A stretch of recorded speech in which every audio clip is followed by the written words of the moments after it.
কর্তা বড়বাবু কবে আসবে? এবারে তো অনেক দিন হয়ে গেল আসেনি। এবারে কি আসবে না নাকি? নগেন এখন শহরের বড় ব্যবসায়ী, ওর কি আর অত সময় আছে গ্রামে আসার? ও মা, আসবে না কেন? এই গ্রামের মতো সৌন্দর্যকে বড়বাবু শহরে পাবে নাকি?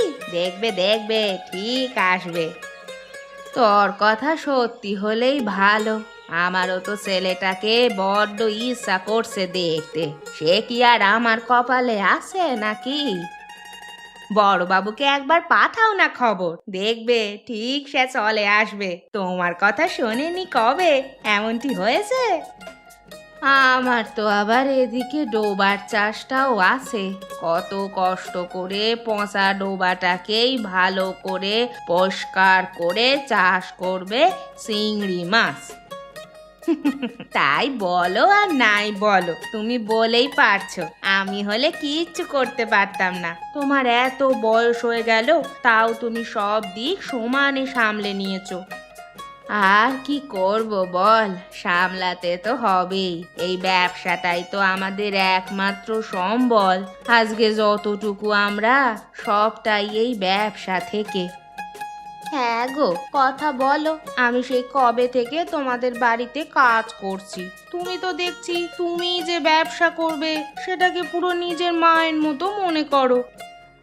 যার কাছ থেকে আমাদের খাবার টাকা পাই তাকে কোনোদিন কি তাচ্ছিল্য করা যায়? কোনো দিনই নয়। ওটা তো আমাদের মায়ের মতো হবে তাহলে। তা তুমি যাই বলো আর নাই বলো, তোমার ওপর বাবু অনেকের হিংসা আছে। জানি রে শিল্পা, জানি অনেকেরই হিংসা আছে। একটু ভালো টাকা রোজগার হয় বলে অনেকের প্রচুর হিংসা। কিরে নগেন, তোর কি খবর? ব্যবসা কেমন চলছে তোর? হ্যাঁ রে, ব্যবসা তো বেশ ভালোই চলছে। দিন দিন যা জিনিসের দাম বাড়ছে, মানুষ কি খাবে সেটাই চিনতে। আমি তো বাপু তোর থেকে ফ্রিতে নিয়ে চলে যাব জিনিস। হ্যাঁ, তুই তো আমার বন্ধু, তুই কি আর আমাকে দিবি না নাকি? হ্যাঁ রে, সে তো মগের মুল্লুক সব। তোর কিপটে মোটা জীবনে গেল না, কবে যার তুই ভালো হবি? কেন রে, আমি কবে কিপটেমি করেছি? আমি তো সব সময় তোদের সাথেই থেকেছি বল। জানিস ভাই, আমি ভাবছিলাম গ্রামে যাব, অনেকদিন হলো যাওয়া হয়নি। যাই আজকে দেখি, একবার বিকেলের দিকে গ্রামে যেতে হবে একবার। হ্যাঁ, তাহলে তো তোকে দুপুরের দিকে বের হয়ে যেতে হবে, কারণ এতটা পথ তোকে তো যেতে হবে। হ্যাঁ, সে তো যেতে হবে। এবারে গেলে ডোবা পরিষ্কার করব, আর ভাবছি কিছু চাষ করব। হ্যাঁ, শুনেছিলাম তোদের ওখানে নাকি লাল চিংড়ির চাষ ভালো হয়, তাহলে ওটাই করবি। মানে ওই নিয়েই তো তোদের মনে হয় গ্রামে ব্যবসা। আসবি আমার জন্য নিয়ে? হ্যাঁ, সে আর কি আমি জানি না, আমার বন্ধুটা কত পেটুক। হ্যাঁ, আপনার বাড়ির দিকে যেতে হবে, অনেকটা বেলা হয়ে গেছে।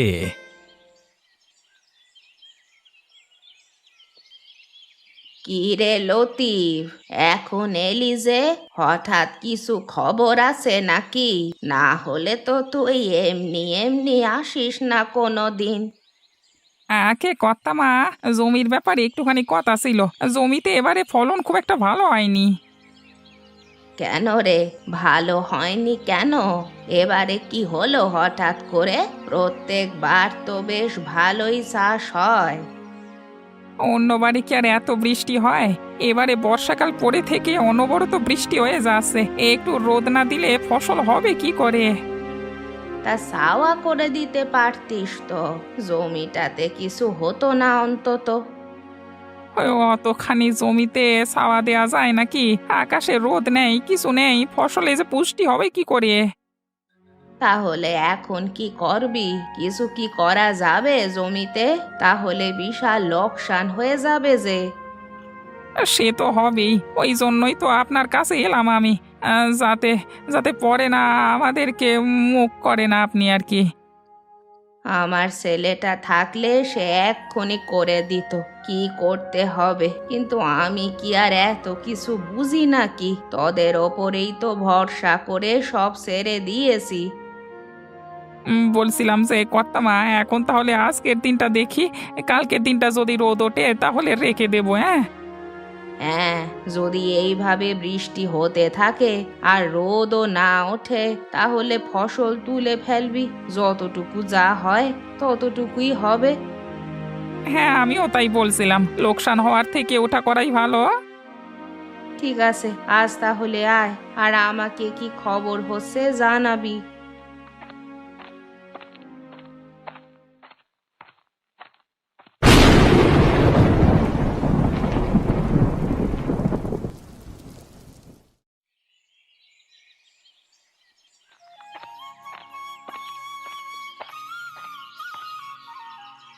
আরে নগেন বাবজি, কবে এলি তুই? কতদিন পর তোকে দেখছি, মনে পড়লো গ্রামের কথা। হ্যাঁ কাকিমা, কি যে বলো না, গ্রামের কথা কি আর ভুলতে পারি নাকি? কত স্মৃতি আছে বলো তো এই গ্রামে আমার। গ্রামে এসেছিস যে, কই বৌদি তো কিছু বলেনি আমাকে?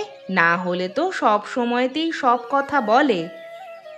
না গো কাকিমা, মা কিছুই জানে না। মাকে চমকে দেবো বলে আর কিছু বলিনি, এই আসছি আমি গ্রামে আর কি।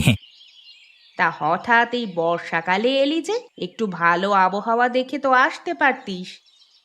ব্যবসার চাপে এখনো অনেকটা কম আছে বলে চলে এসেছি, মানে অনেক দিন হলো গ্রামটা ঘুরতে আসেনি, তারপর মাকেও দেখিনি। হ্যাঁ, আরে বাবা, তোর মা অনেক দিন ধরে তোর কথা বলছে যে ছেলেটা একবার আসতে পারতো, আসছে না। কি করে আসবো বলো? আমাকেও তো ব্যবসার দিক গোটাটাই সামলাতে হয়, সব মিলিয়ে আর সময় হয়ে ওঠে না। হ্যাঁ রে, বুঝলাম।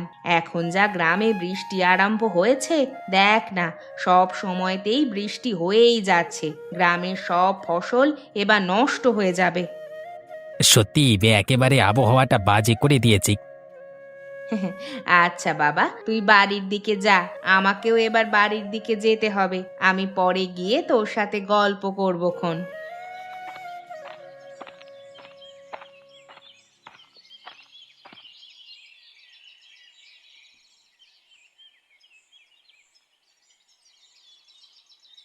মা, কখন থেকে ডাকছি তোমাকে, সারা আর দিতে পারো না বলো তুমি? হ্যাঁ, আরে নগেন বাবা যে, কতদিন পর আমার ছেলেটাকে দেখছি আমি। কেমন আছিস বাবা?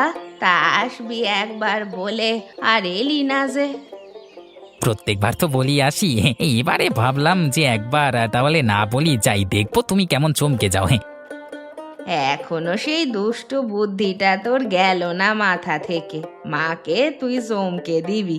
আজকে আমি সত্যি চমকে গেছি। কেমন আছো বলো? আর এরকম তোমার অবস্থা হয়ে গেছে কেন? ঠিকঠাক করে খাওয়া দাওয়া করো না নাকি?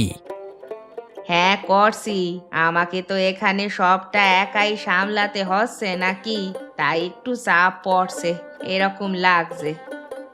এই তো আমি এবার চলে এসেছি, এবার অনেক দিন থাকবো, আর কোনো চিন্তা করতে হবে না তোমাকে। ঠিক আছে বাবা, ঠিক আছে। এবার ঘরে যা তো, একটু বিশ্রাম নে।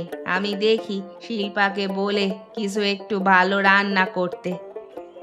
বেশি কিছু করতে হবে না মা, থাক না, আমি তো এখন আছি, এসব খেয়ে নেব পরে। আগে আমি একটু গ্রামটা ঘুরে আসি। ঠিক আছে, যা, হাত মুখ ধুয়ে নে।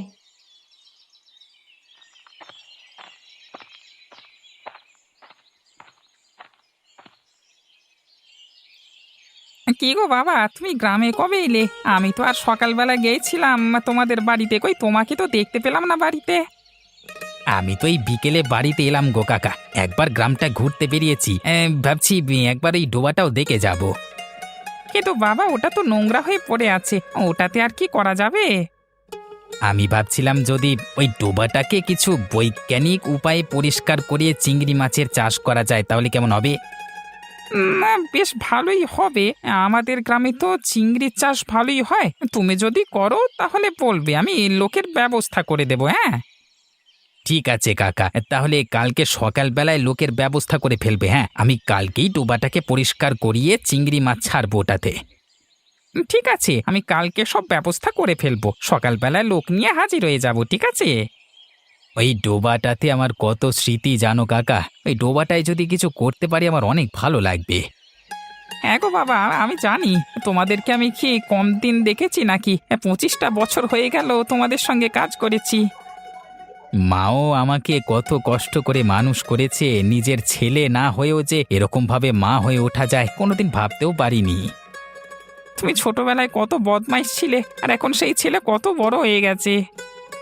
সময়ের সাথে সাথে কাকা সবাইকেই বড় হতে হয়। আমি এবার বাড়ি গেলাম, না হলে আবার মা বকবে।